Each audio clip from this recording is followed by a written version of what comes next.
मैं आप सभी लखीमपुर खीरी के मतदाता बहनों और भाइयों का हृदय से स्वागत करता हूं, अभिनंदन करता हूं। बहनों और भाइयों, आज महाराणा प्रताप की पावन जयंती भी है। स्वदेश और स्वधर्म के लिए शौर्य और पराक्रम की पराकाष्ठा क्या हो सकती है। राष्ट्र नायक महाराणा प्रताप का जीवन इस बात का प्रतीक है। महाराणा प्रताप के पावन जयंती के अवसर पर भी मैं राष्ट्र नायक महाराणा प्रताप को कोटि कोटि नमन करता हूं। मंच पर उपस्थित यहां के लोकप्रिय सांसद, केंद्रीय मंत्री और भारतीय जनता पार्टी के प्रत्याशी श्री अजय मिश्रा टेनी जी, भारतीय जनता पार्टी के जिला के अध्यक्ष श्री सुनील सिंह जी, जिला प्रभारी वसुदेव मौर्य जी, हमारे माननीय विधायकगण श्री अमन गिरी जी, श्री रोमी सानी जी, श्री योगेश वर्मा जी, श्रीमती मंजू त्यागी जी, श्री शशांक वर्मा जी, लोकसभा के प्रभारी श्री अचिन महत्रा जी, लोकसभा के संयोजक श्री विनीत मनार जी, लोकसभा के संयोजक सह संयोजक कुलभूषण जी, आज के कार्यक्रम में उपस्थित भारतीय जनता पार्टी के हमारे सभी वरिष्ठ पदाधिकारीगण, वर्तमान और पूर्व जनप्रतिनिधिगण और भारी संख्या में उपस्थित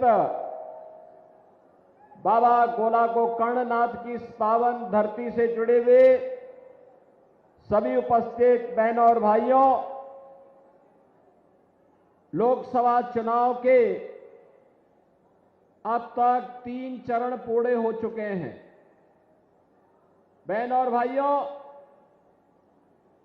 आधा चुनाव संपन्न हो चुका है। चौथे चरण में आपको भी मतदान में भाग लेना है। पूरे देश के अंदर एक स्वर गूंज रहा है और वह है कि फिर एक बार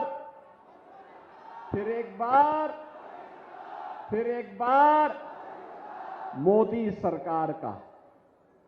बहनों और भाइयों, ये मोदी सरकार के बारे में जो यह स्वर गूंज रहा है, ये वैसे ही नहीं है। जब जनता जनार्दन से हम पूछते हैं कि आखिर इतना उत्साह और उमंग का कारण क्या है, तो एक ही बात कहते हैं। जनता जनार्दन कहती है कि जो राम को लाए हैं हम उनको लाएंगे। यानी जनता जनार्दन के मुंह से एक ही स्वर गूंजता है, जो राम को लाए हैं हम उनको लाएंगे। अब मुझे बताओ, इतनी बड़ी संख्या में आप लोग हैं, अयोध्या में राम मंदिर का निर्माण अच्छा हुआ है ना? सहमत है ना? फिर ये कांग्रेस और समाजवादी पार्टी के लोग क्या बयानबाजी कर रहे हैं? कांग्रेस के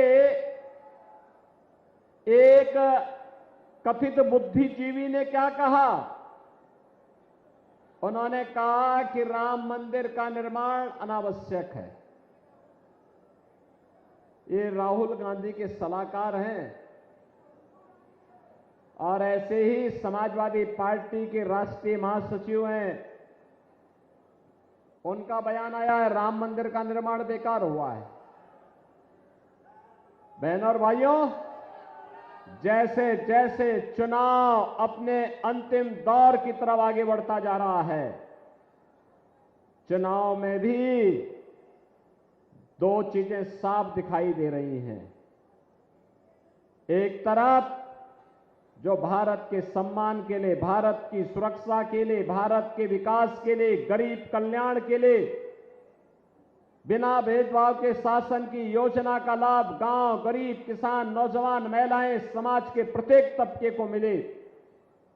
एक और राम राज्य की अवधारणा पर आधारित राम भक्त हैं और दूसरी तरफ भारत की सुरक्षा में सेंध लगाने वाले, अंतर्राष्ट्रीय मंचों पर भारत को अपमान करने वाले, विकास के कार्यों में भ्रष्टाचार फैलाने वाले, गरीब कल्याणकारी योजनाओं में सेंध लगाने वाले, आपकी आस्था के साथ खिलवाड़ करने वाले वे रामद्रोही भी हैं।